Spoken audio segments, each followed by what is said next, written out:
What's next? What else you got in the playground? There's a mixer. Mixer. Got the Fostex mixer, an old school item, but 8 tracks.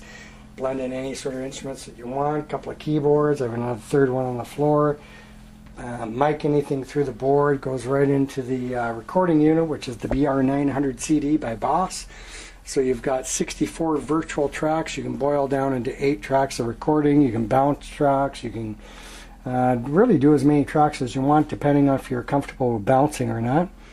And then we got a bass guitar here, an Ibanez, one of the lower end models, but it's actually pretty punchy with the little Fender Rumble 15 bass amp. Of course, I play all my guitars through the Marshall amplifier here. It's a great little amp, which has got some really great sounds to it. Of course, I also use a couple of Ibanez guitars. Very similar models here, actually, but I actually like the white one. This is a pretty cool one, through neck. Hey, that's through my wedding.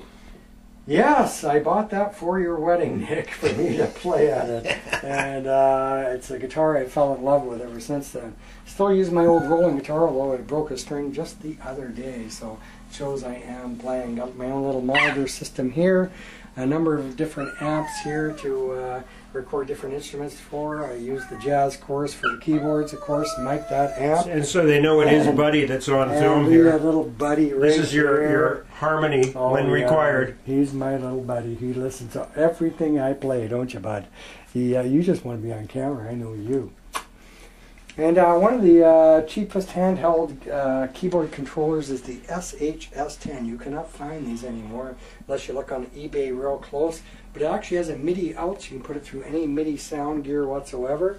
I actually throw it through a couple of FBO1s, which if you look right under the keyboards here, secretly hidden in behind right here is 2 FBO1s, which have all sorts of instruments built into them.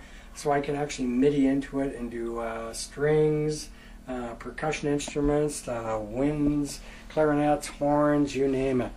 A couple of different drum machines, but the Hansonic is my favorite of all whatsoever. That's the main one I use, and that's kind of a really quick, dirty tour of the studio. I also use Reason on a laptop and a number of computer tools, but there's really nothing quite like using real instruments and playing live. In fact, if you want to get more real, a couple of classical guitars over here and a 12-string Yamaki. My buddy Kevin, I think, was doing a lot of 12-stringing in the past few years before he passed away. And I've had this 12-string for a long time, and because of Kevin, I yanked it out again, put some strings on it, and put it back in the studio to get playing again. He's kind of the guy that got me all kicked off again on getting my music back together and playing what I want to play, and showed me how to play a guitar straight chorded into a Marshall amplifier, so I didn't use any more pedals. In fact, Nick, you should probably show that the pedals are all off to the side, and the guitar cord actually does go straight into the Marshall amplifier, as told to me by Kevin, and it was probably one of the most valuable things he ever showed me how to do in my life, because it teaches you how to really play without using a lot of different effects on it. And he said you shouldn't count on pedals, you should count on playing and creating music. So our buddy Kevin, he carries a lot of responsibility in this room, and that's why I have his pictures up on the wall and everything else, because he reminds me every day I'm in here that what I need to be doing is playing some music and playing it real. That's what I'm trying to do. All these tracks I'm recording now, they're all live, they're all one takes. There's no overdubbing, there's no cutting and deleting, there's no quantization, there's no computer stuff. It's me playing all the instruments and just laying it down as Kevin told me that I had to do.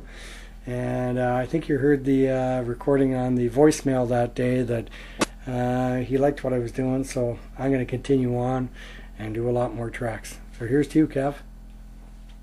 Thanks, man.